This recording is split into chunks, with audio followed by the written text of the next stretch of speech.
If you visit Hong Kong, you're going to see a lot of double-decker buses in the city.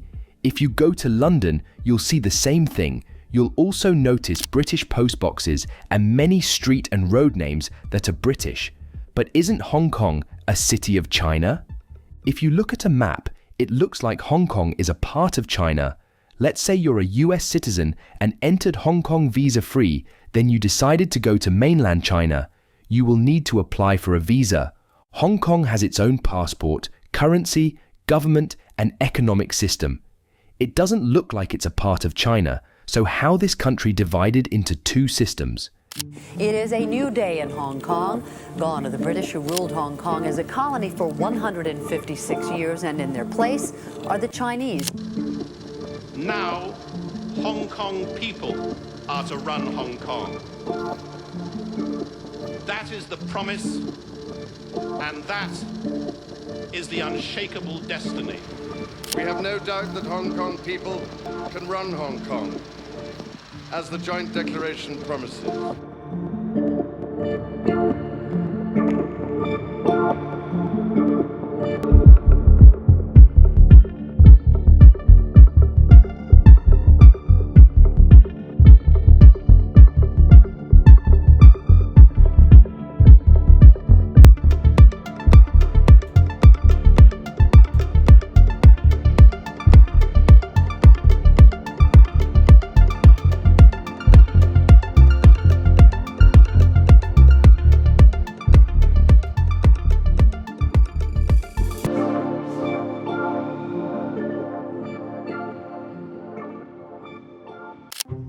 During the 17th century, China had the greatest economic around the world by starting global trade. They had porcelain and silks that the West wanted. Since all the world loved the China stuffs, China itself was deeply dependent on silver, but has little silver of its own, so must import it. Also, China had tea nowhere else in the world at that time produced a tea like them. And that's what Britain loved and wanted more than anything else. In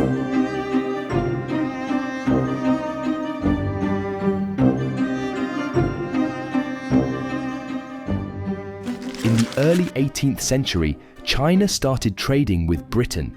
China Emperor Qianlong allowed the Britain to import only on Canton. Britain imports tea from China more than any other counties. 80% of all tea exports from China are shipped to Britain, nearly 30 million tons each year.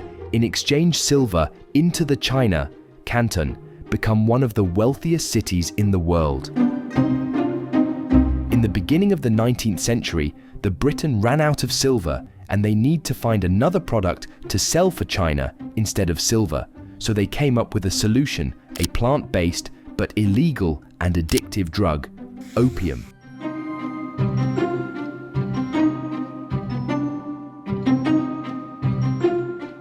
Britain was massively importing opium to China in exchange for tea.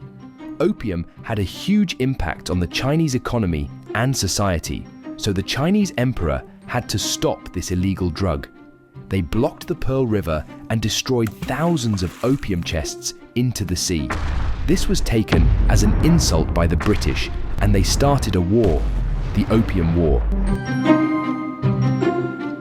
China's defeat in the Opium Wars resulted in significant concessions to Britain. They negotiated a peace treaty in 1842, the Treaty of Nanking. The deal was to give this small fishing island with 7,500 Chinese to the Great Britain, Hong Kong.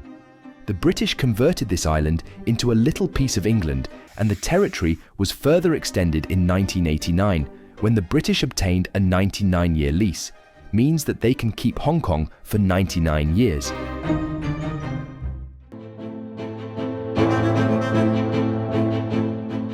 And then a new empire rise. Japan launched a military offensive against China in 1937 as a part of World War II, marking the beginning of a brutal conflict that engulfed the region. This aggression extended to the occupation of Hong Kong in 1941 and control over strategic territories in East Asia. The Battle of Hong Kong resulted in the surrender of British forces to the Japanese. This invasion marked the beginning of the Second Sino-Japanese War, a brutal conflict that lasted until Japan's defeat in 1945. The end of the war marked the departure of Japanese forces from the region, restoring Hong Kong to British rule. But what really changed Hong Kong was the Chinese Civil War and the victory of communist forces in 1949, led by Mao Zedong, who killed millions. Thousands of refugees emigrated from mainland China to Hong Kong, and then millions came to this tiny island, which is only 1,000 square kilometers. But the refugees brought with them their wealth, skills, business connections. Many foreign firms relocated their offices from mainland, especially from Shanghai to Hong Kong, where many of the workers spent the majority of their days to make business up and running. Quickly, Hong Kong transformed to an industry and manufacturing city.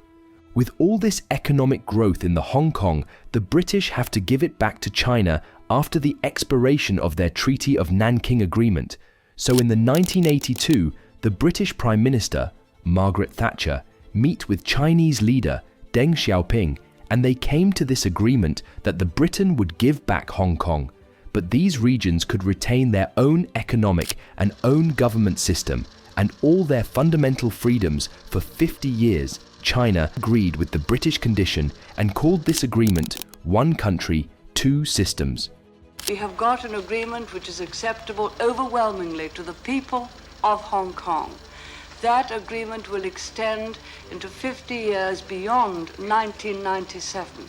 I feel we have done a good job for the people of Hong Kong. On July 1st, 1997, the date of the handover, Prince Charles and Governor Patton participated in the farewell ceremony, marking the last purely British occasion on this final day of British rule. History ushered Hong Kong out of the arms of Britain.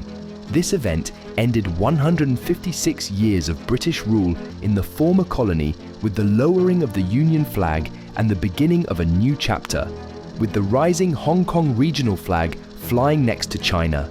Then, the Prince and the Governor boarded and sailed off in a long goodbye that ended. This was a huge event in the history of both countries because Hong Kong, at that time, was one of the wealthiest cities in the world. In the early 90s, the total GDP of Hong Kong was nearly 25% of China's total GDP. It's comparing one city with 6 million people to a country with more than 1 billion people. But things were about to change when the ruling Communist Party opened up China's global economy, facilitating trade routes and foreign investments.